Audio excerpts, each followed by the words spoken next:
Well, I'm joined now from message has gone viral online. Rachma, thank you very much indeed for joining me. We've got a slight delay in the connection between us, so I'm going to ask you questions and give you time to answer them rather than try and talk over you, because that isn't going to work given the delay. So let me just ask you, first of all, you were on CNN. I know Clarissa Ward, the correspondent that you were very passionate towards.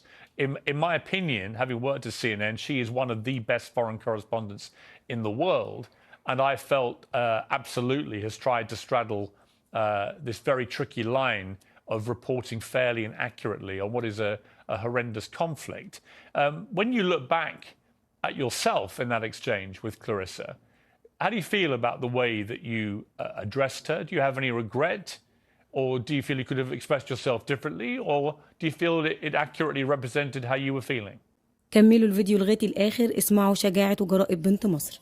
I'm not going to waste my time talking about the report with Clarissa because this takes away from the point. You mentioned before there was a deadlock in the debate. There's no deadlock in the debate. There is terror in the debate. You are unable to debate with Israel because what's happened so far is we're witnessing the sick relationship between the United States and Israel, where basically the United States has given a permission for Israel to have genocide on ground. And what's happened is we're seeing no one can say no to Israel. The United Nations isn't able to say no to Israel without repercussions.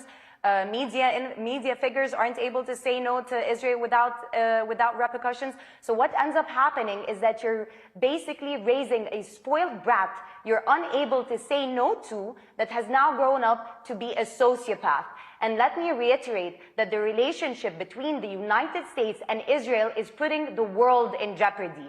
So what we're witnessing now is a serious issue where both parties need to reassess their relationship. I understand that Biden, because he's pitted his own people against each other and wasted billions of dollars giving them to Israel instead of looking at his own homeless, his own medical care issue, his own student loans issue. So a lot of American people are also extremely angry, and they're also looking at unfair coverage. The reason this video has gone so viral, one, it's alarming that it's gone so viral, because what should be going viral is the footage that we are witnessing out of Palestine, out of the occupied territories, of children being massacred. It's not a war. A war assumes that both parties are on equal footing. Okay, I hear you. What I would say in response to that is that on October the 7th, Hamas, who are the ruling authority in Gaza, committed an act of such heinous terrorism, killing 1,500 people, including 260 people at a music festival. In 1948, let me finish, Rachma, let me finish. What happened let me just then? ask, what let me about just say, the militia? Rachma, let me just ask you the question. No, you have to let me ask a question. I've been very polite to you and respectful. I've let you have your say. I'm going to say something now to you, and you can respond. Bear in mind there's a delay, so this isn't exactly the easiest debate to have. Well, that's why I said at the start, why don't we let me ask questions, you answer them, and that's the way this can proceed in a respectful manner. I would simply say to you that I've had a number of pro-Palestinian voices on this program in the last 2 weeks, and a number of pro-Israel voices. Many of the pro-Palestinian people I've had on have been very quick to condemn what Hamas did on October the 7th. Some have not. What's your position? Before we get to what you just said to me about what Israel has done and what America's doing and so on, what is your view as someone in Egypt about what happened right on your border there in Gaza by Hamas against Israel? It's a very fair question. But the thing is, maybe I have a privilege being so close to the border, having many Palestinian friends, knowing more history, that I understand that once you oppress a people, and again, I'm not justifying what happened. The killing of civilians on both parts ought to be condemned. But the danger in you starting an interview asking me to condemn Hamas then pours into Israel's blind defense of its own state, which ends up killing over 5,000 Palestinians, over 700 dead. And going back to the report that you were discussing at the beginning with the CNN reporter, the issue with that is everything is always taken out of context. And this is the issue we have with Western media. Had the journalist been there on ground with the volunteers that night, as for example I was, she would have listened to the bombardment of Israeli bombs that start from 2:30 a.m. and do not stop. She would have also witnessed the fact that we would get an okay from Israel's side. I'm not done. From Israel's side, that the supplies would go in, and then it's like they toy with your morale so that for hope from both sides is stopped. The narrative has got to change. Okay, the idea, I, for example, I don't have the PR of Israel. I don't have the money to hire the Justin Biebers of the world and have them say, pray for Israel and whatnot. But what I do have is the truth. And the reason this video has gone so viral is because people felt it. People felt that it was the truth. Let me ask a question, Rachma. So my question is this. When Hamas did what they did on October the 7th, they will have known, absolutely known, that Israel's response would have been this. And it would have involved the deaths of many thousands of innocent people in Gaza as a consequence of going after Hamas. They will have known that. So my question for you, again, a difficult question. I appreciate this, given that you're right there in the middle of all this. But the difficult question is, how do regular Palestinian people feel that their ruling authority commit an act of terror so heinous, and they must have known how Israel would respond, and they must have known that many thousands of innocent Palestinians would die as a consequence of that terror attack? How do they feel about that? Are they comfortable with Hamas continuing to be the ruling authority in Gaza? Or is it actually an act of such appalling atrocity that Hamas should no longer be there? And if the answer is that Palestinian people don't want them to be there anymore, then how do you get rid of them?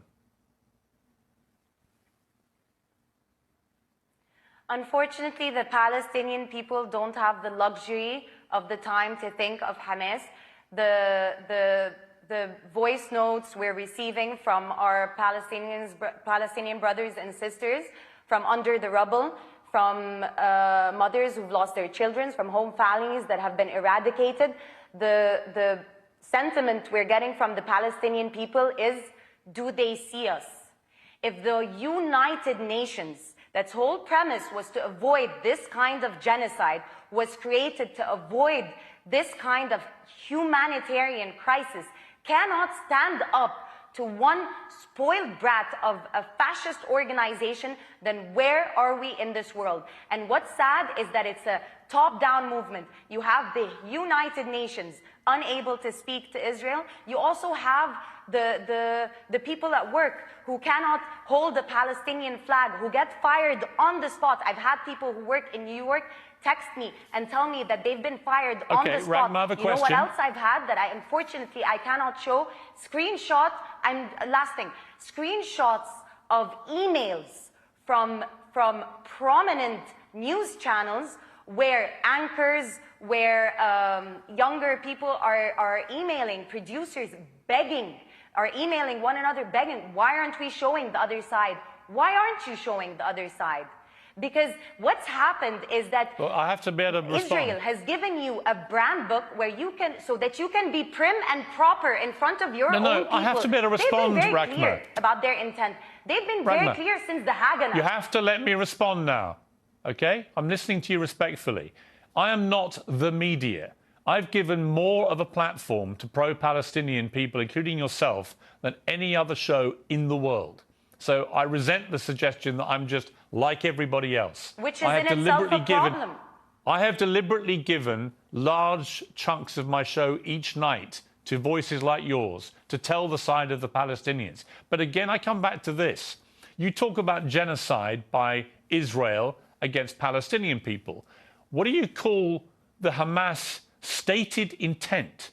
They've made no secret of it. It's their stated intent to wipe Israel off the face of the earth, to kill all Jews. And that's exactly what we saw them try to do on October the 7th. What do you call that if it's not genocide?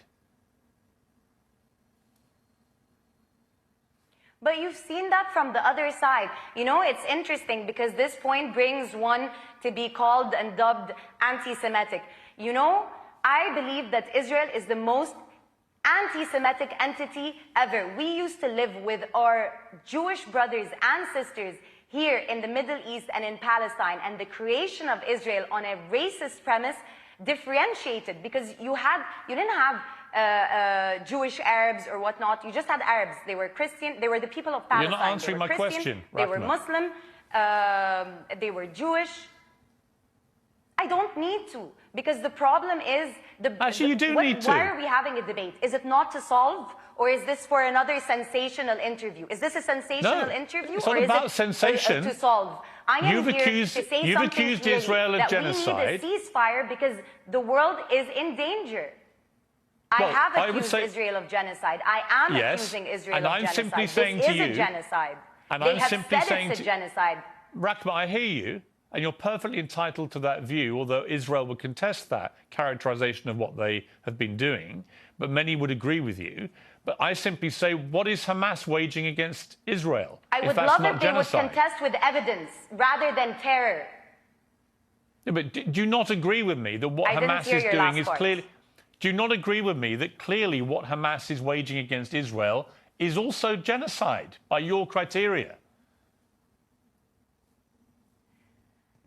I am, you know what's, again, this is a dangerous debate, because what you're trying to put me in is, once I condemn... Just asking you a question. Once I condemn these people, what that then means, why is this dangerous for me? Because what that then means is that you can then answer me and tell me that Israel has the unequivocal right to defend itself, what that means is that they eradicate a people who end up being your Halloween you're costumes. wrong. No. So Let why me not clarify. put a stop to this Let me now? clarify. They're not on equal footing. Let me clarify. Israel, like every country in the world, Clarify. has an absolute Yes, right to defend clarify. itself. Right? Israel has a right to defend itself. The question now is Against what is what? Women and children? Let me finish my point, please, Rachma. look at the evidence. Let me How finish many, my How point. many Palestinians have died? If you're not going to let me finish my point, you're not going to hear what I have to say. Israel has a right to defend itself. But the longer this war goes on, the more that people are saying to Israel, what is proportionate? How can killing many thousands of Palestinians, innocent women and children, how can that be right? If what happened October the 7th is wrong, how can this be right? And it's a very fair point to make. But my point about all of this is you want peace, I want peace. The President of the United States and Queen Rania and others saying we've got to get to a two-state solution. To do that, you've got to have leadership which can be trusted by the other side. There is no way that Israel will ever trust any leadership involving Hamas. And I would say the same, by the way, about the Palestinian view of Benjamin Netanyahu. I don't think they trust him either. I think you need new leadership on both sides. And that's where the conundrum's going to be. How do you get to that place where it's no longer Hamas controlling Palestinians and no longer Benjamin Netanyahu in charge of the Israeli side? Excellent question. You apply international law. You apply international law. You allow the United Nations to do its job. When the Hamas situation happened, for example, it was supposed to be the Red Cross to go and negotiate. Israel is stopping all of that. On top of that, it's also terrorizing the media. On top of that, it's also terrorizing individuals. On top of that, it has money being poured in from the United States. On top of that, it has the backing of the European Union. On top of that, it has the backing of Britain that started this whole farce. So what ends up happening is who's speaking for the Palestinian people. So for a solution to happen, you need to empower the United Nations so that Israel is not making a mockery of the United Nations. How am I needing to reiterate this more and more? I am giving you a solution. Rachma, you're giving me your solution. And you're still telling me Hamas.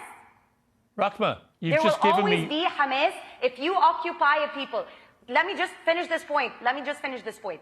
If you occupy a people, if you occupy a people, if women in labor are having to give birth at checkpoints, if you're having people imprisoned, if you're having this merciless bombardment of Palestinians, you are going to breed Hamas. It starts with the stronger party. Rachma, I've given you a long amount of time. And this is today. why the jargon is dangerous. Okay, I hear you. And I respect your right to your opinions, and I've given you the platform to air them, and I appreciate you coming on the program. Call for Thank you very much. ceasefire then. That's not my job. My job is to try and interview people at the center of this. You may not like that, but it is. But I appreciate you coming on the program. Thank you. Interviews, sure. It wasn't sensational. It wasn't. But thank you very much.